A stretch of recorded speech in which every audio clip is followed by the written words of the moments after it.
Today we're on a 2024 37 cross cabin, and I'm joined by my colleague Russell here, the Axopar expert, to take a look through this boat in more detail as the latest and greatest in the Axopar 37 range. We've got at the bow the very sharp entry, it's a reverse bow.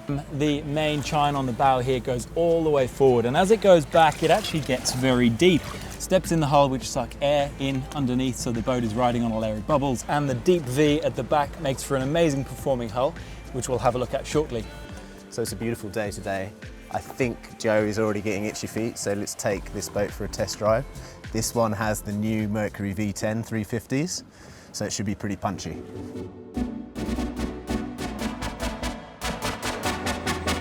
So I've actually just managed to wrestle the helm off of Joe, and I'm going to take her for a quick spin. We're inside the calm waters in Pitt Waters today. There's a strong breeze, it's a bit of a different story offshore. Bit of swell out there, but in here it's nice. We've just got a bit of ferry wash. We're going to do some cornering and we're going to take her up to speed on these new engines. Today we're running on the new Mercury V10 350s.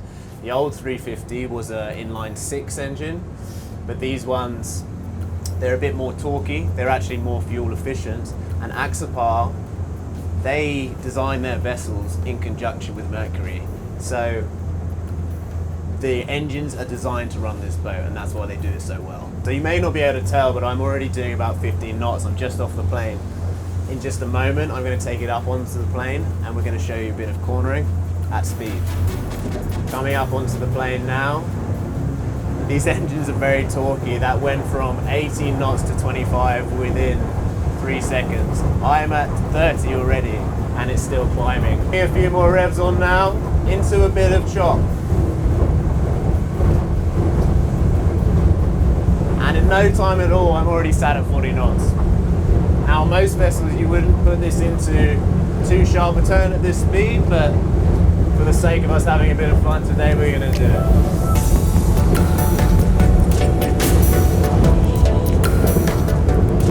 I'm doing quite a sharp turn here, and I'm still at 38 knots. I'm actually going to put a bit more power on.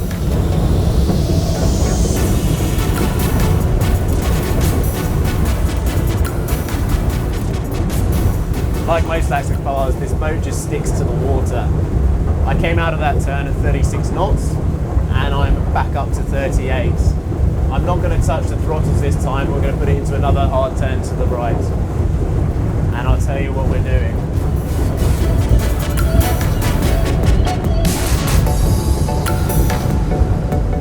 Now that was an incredibly tight turn and we only dropped down to 32 knots. As soon as you pull out of that turn, she's dug back in, 34, 35, 36, 37. These boats are just machines. Now, Axopar's tracking a straight line, so I'm just going to sit here like this. What you'll notice about this boat is very limited squeaking. We are going at 40 knots. The boat is tracking in a straight line, and I can have a conversation with my passenger. Joe's back there, he can hear exactly what I'm talking about. It's so calm and quiet inside. Okay, I've had my fun now. It's time to pass over to Joe, talk about fuel, and we're going to go for an offshore run. Excellent, let's go. Okay, so just taking a look at some fuel consumption that we've got going on here with the new 350s that Russ mentioned. We are at idle speed, 650 RPM on each engine, and burning about 3.5 litres per side. We're going slightly downwind at about 3.2 knots, so probably just under 3 knots without the wind behind us. What we'll do, we'll take it up quite quickly. You know, we've looked at fuel consumption on Axopars before, but we'll look at what you'd call a slow cruise, just so we can get an idea of how these new engines react. They do have the active trim enabled, so the engines will trim themselves as we pick up speed. And we're coming up to kind of like a 22 to 23, maybe 24 knot speed here. And that's what I'd call slow cruising. It's comfortable, the boat's not moving too much, and you could achieve, you know, passage making quite easily in a range of conditions at this speed. Burning about 35 litres per hour, so 70 litres per hour across both engines. We do obviously have 700 litres on board, so that's about 10 hours of running at 23, 24 knots, gives us a range of about 240 nautical miles. You might take 10% off that and round it down to, say, 220, so that you have a bit of reserve in the tank. just taking it up to a higher cruise speed now. I'll come up to the optimum cruise speed, which generally with the Axopar hull is about 29 to 30 knots, sometimes 28 depending on conditions. It's jumped up really quickly, lots of torque in these engines. I've actually had to back off to hold that speed. Fuel consumption now actually hasn't really changed. We're still doing about 35, 30, 38, 37. It's varying a bit, litres per hour per engine. So that's only just a bit above what we were doing at 24 knots, but we're going 4 or 5, 6 knots quicker. So you're using the same amount of fuel, but you're getting there much quicker. So that's a much better way to travel. I will try and open it up a little bit more now. We are coming out around Barrenjoey Head. So I'll just open it up a little bit more to maybe a fast cruise speed of about 38 knots. We've actually just brought another boat, an Axopar 37, down from Sydney Harbour, or up from Sydney Harbour to Pittwater this morning in the same conditions, and it was pretty rough, but we were holding about 38 to 39 knots offshore. And so looking at the fuel consumption now, we're on about 65 to 70 litres per engine, so 140 litres per hour, doing 38 knots. The conditions we have today for this trip from Pittwater down to Sydney are quite interesting. We've got about a 2.5 to 3 metre southerly swell, which is fine. The boat can handle those conditions. It's not super steep, it's about a 9-second period. But we've also got a wind coming from kind of the southwest, which we'll be going into. The wind is about 15 to 20 knots sustained, gusting to about 28 to 30. So perfect conditions for testing the Axopar performance, and really good for you guys to see this offshore as well. I'm coming out of Barrenjoey. We were coming into the swell. Mine is bouncing around a bit. The camera might move a little bit.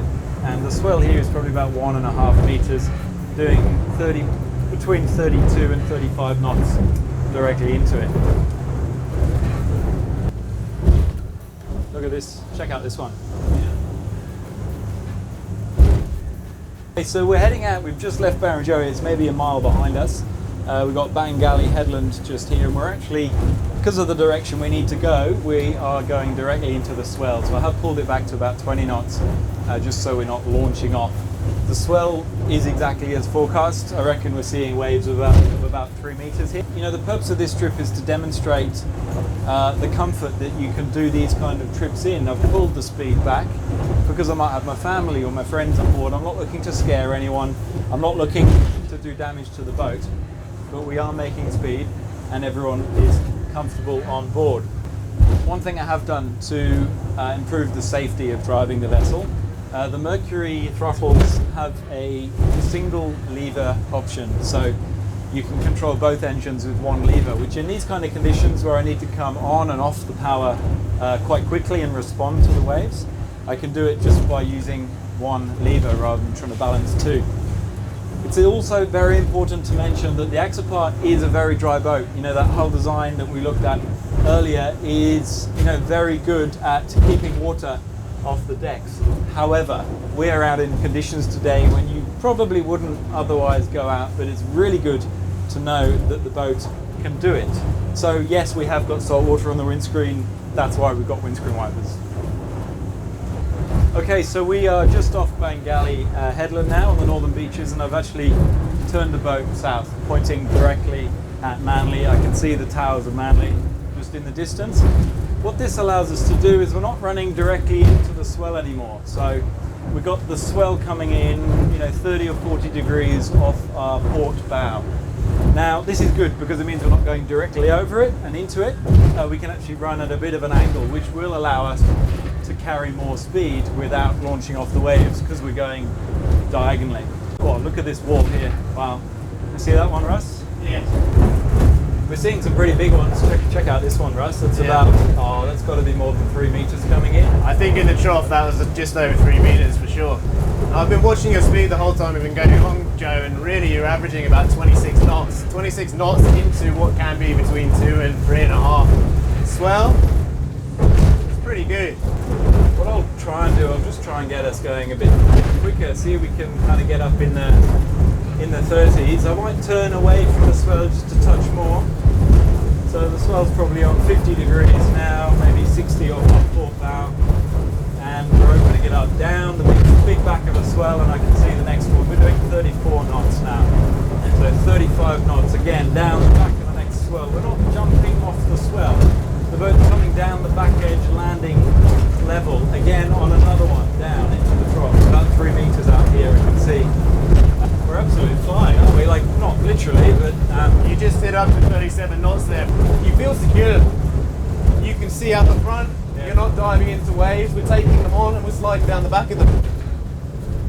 Yeah. In my opinion, only an Axopar can give you this performance. It's worth noting that the wind is about 20 knots. We're doing about 30 to 35, and we're going into the wind, so 50 knots of wind across the deck. That's a bloody lot of wind. Yeah. You got to remember, we are pushing the boat right now. We know the boat, we trust the boat. Russ and I both got a lot of experience driving the Axopars, but we are pushing it. But hopefully what a video like this does show people is that it's manageable, it's safe, the boat looks after you. It's worth saying on that point, Russ, you know, Sydney Harbour is only 20 nautical miles from Pittwater, right? In fact, just under. You know, if we pull back to 20 knots, that changes the dynamic of the boat, you know, a lot. You know, we're sitting here on 22 knots, and it is comfortable.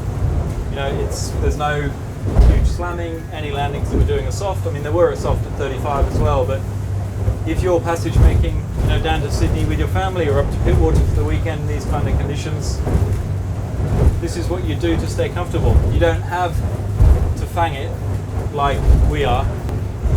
Now the conditions today are less than ideal, but if we had perfect conditions, you know, mirror conditions, we'd be doing head-to-head Darren Joey to North Head in Sydney Harbour in about 30 minutes. So in a coming video, we will take a boat, either a suntop or a cross cabin out, or a nice glass out, and we'll time ourselves and we'll see just how quickly we can beat the morning rush hour traffic.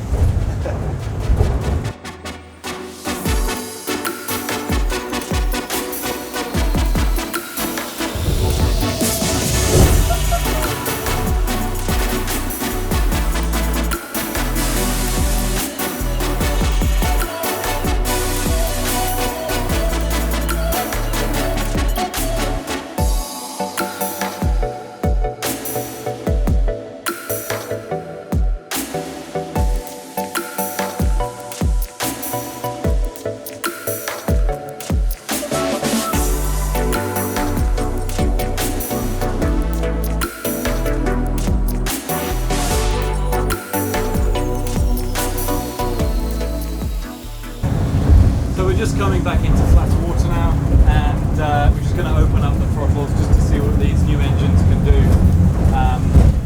at a top speed, having looked at previous numbers on the way out of Pittwater. So that's taken. I'm going to trim the engines up as far as I can, just so that they're high enough but not too high so that they're cavitating.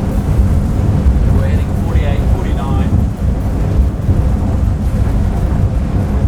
It is a bit windy today and there is a fair bit of chop. There we go, 50, 50 and a half. There's a fair bit of chop, so you know, in mirror conditions we would end up going quicker. Efficiency, we're burning about 230 litres per hour. What an amazing trip.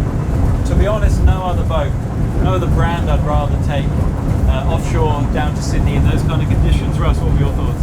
Yeah, I mean, even though it was very big out there, probably averaging about 26 knots, the cabin, it just makes it feel safe, and you know, with your skill driving, it was a great trip.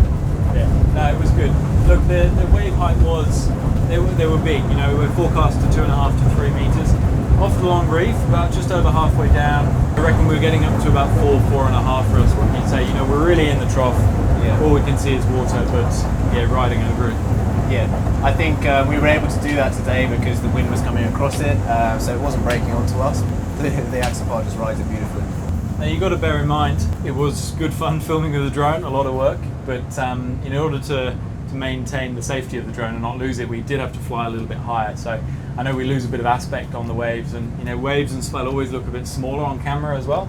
You've got to bear that in mind. Just an idea of the size of the waves. When we were landing the drone, we stopped the boat, and Russ was on the back deck, and I would say the boat was moving up and down about 3 meters. You know, the drone is at a fixed height, the boat goes down 3 meters, up and then Russ catches it. So that was a really good indication for us, because the drone's obviously satellite position, right? So that stays bang on altitudes. Amazing trip, stunning performance. We hope you guys enjoyed this footage of this amazing boat with such a history and such a great following offshore between Pittwater and Sydney on the east coast of Australia. My name is Joe Fox from the team at Eyachts. I'm Russell Ayres. And we hope you enjoyed this video. If you did enjoy it and you want to see more, do like and subscribe, and to see more of this kind of stuff from Russell and I.